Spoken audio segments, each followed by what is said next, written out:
I just wanted to say thank you to everybody for coming. This is the first event of the Snug Concert Series, and we're so excited. We got some great acts coming up in the following weeks. Thanks to everybody involved, Persephone Brewing, the team at the Snug, and Save on Meats, everybody involved at Save on Radio, and of course, Emma Citrine. Thank you guys so much for having me. It's a pleasure to be here. Yeah. Before we get back to the music, let's get to know a little bit more about you. Sure. Cool.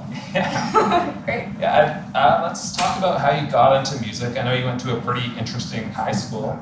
Tell us more about that and how your musical influences came into being. Yeah, I went to an alternative school in North Vancouver called Winter House. It was kindergarten to grade 12 and only about 200 students in the whole school. So my grad class consisted of about 7 people, super tiny. And everybody that attended that school was very heavily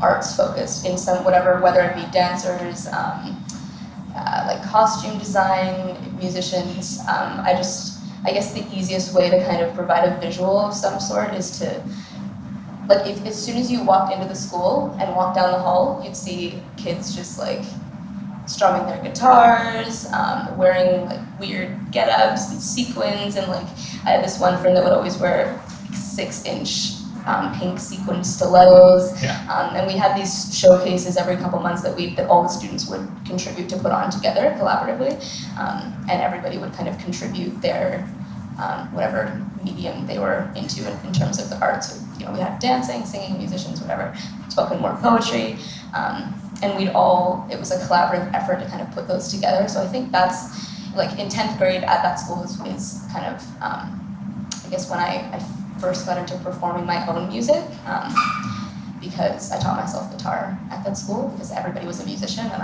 I knew that I loved music, but I hadn't really started writing my own until I went to that school and everybody was doing it. So you're just constantly in that environment, Yeah, in you got a lot that mindset. there. Absolutely, Yeah, absolutely. community. Yeah, it was a kind of a safe space to try and experiment and explore new things and not be afraid to fail, which I think It's important. is really important, and there's not enough of that For sure. today in Yeah. the education system. So, yeah. Cool. In terms of my influences, I would say that I'm thankful to have parents that played a bunch of really beautiful music growing up. My parents are both, individually, they have very diverse tastes. They're kind of like diametrically opposed. My mom is very folk, like Leonard Cohen, Joni Mitchell, Bob Dylan. My dad always listened to like the more heavy, like classic rock stuff, and like metal and stuff. But I think that kind of both of those influences combined contributed to my the artists that I really admire today. Yeah. Yeah, very cool. Yeah. You recently released your second EP, Shadowless. Yeah. What was the songwriting process like for that album? I would say that it was a very sentimental process for me. I think that I kind of spoke about this briefly at the show that I played last night. Just the sense of wanting to, not in like a exhibitionist or like self-aggrandizing way, but I wanted to take pieces of the people that I'm connected to and find ways to communicate elements of, I guess, heartache and pain and discontent in a manner that was collective and corporate rather than isolated. And I think that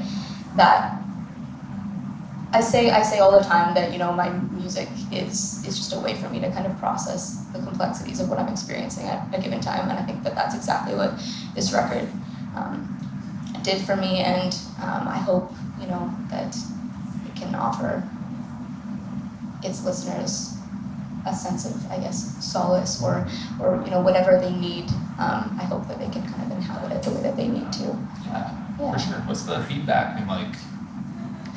Positive? It's been overwhelming. I guess kind of my mantra is to like aim low in terms of expectations. I try to shy away from expecting too much, but it's very overwhelming, the positive feedback and people just, I think it's cool just that people actually enjoy listening to something that I've created, because I always go into it with the mindset of like, nobody's gonna actually want to hear this, but I do it for me. But yeah, I think it's really special to be able to share it with others, and the fact that it's no longer just something for me, it's everybody's now. Yeah. That's what I love about music. So yeah, it's very awesome. It sounds pretty different than your previous album, Sad Surprise. Was this a conscious decision or more of your just progression as an artist?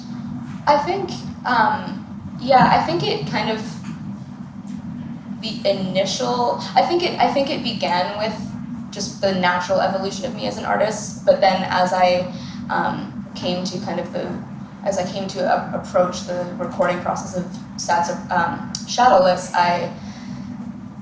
there was an element of like consciousness around wanting to ensure that the lyrical content was what was kind of held at the forefront of the record, and I wanted to pare down the instrumentation, and I didn't want it to feel too overbearing, because I almost wanted it to be like poetry in a sense, with just sparse melodies behind it. Yeah. Would you say you got more personal with that then? Yeah, absolutely. And I definitely wanted to.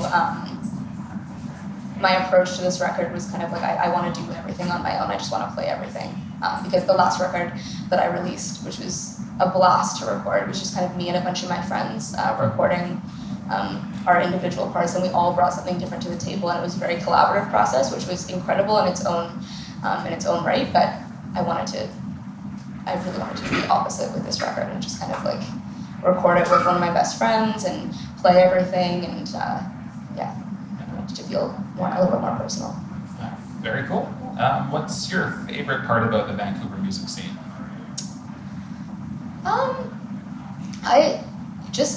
The amount of support, and I know there are kind of like individual sort of music communities within the larger Vancouver music scene, but personally what I've experienced in Vancouver, I've just experienced so much support and love among fellow artists that I've met. Like every time I go to a local show, I meet somebody else that is so eager to share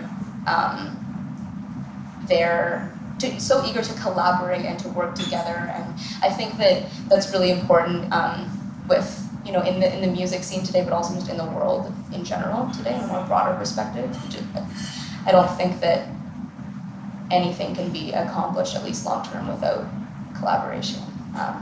And yeah, it's so easy as an artist in this city or anywhere to feel overwhelmed by self-doubt and discouragement, because I feel like it can be really difficult to dig yourself out of obscurity in this city, but that's why I think it's important for artists to kind of use their voices and their art to inspire that progress and that change that's going to allow us to move forward. So it's been incredible to work with other artists in kind of moving toward that unified goal. All right. Yeah. Cool. All right, I'd say let's get some more music. Awesome. Thanks, All right. Travis. Thank you.